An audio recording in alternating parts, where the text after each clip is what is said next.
இந்த பச்சை கிளிக்கொரு செவ்வந்தி பூவினில் தொட்டிலை கட்டி வைத்தேன்.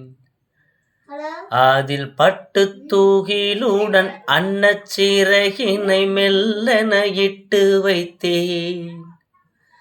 நான் ஆராரோ என்று தாளாட்ட, இன்னும் ஆராரோ வந்து பாராட்ட. இந்த பச்சை கிளிக்கொரு செவ்வந்தி பூவினில் தொட்டிலை கட்டி வைத்தேன். அதில் பட்டு தூகிலுடன் அன்னச்சிறகினை மெல்லென இட்டு வைத்தேன். ஒரு பச்சை கிளி தவறிய பாதையில் வீட்டுக்குள் வந்துவிட்டது. அதற்கு ஒரு தக்காளி பழம் கொடுத்து அதன் பசியார வைத்து கொண்ட நேரத்தில் உதித்த பாடல் இது. உங்களுக்கும் நன்றி.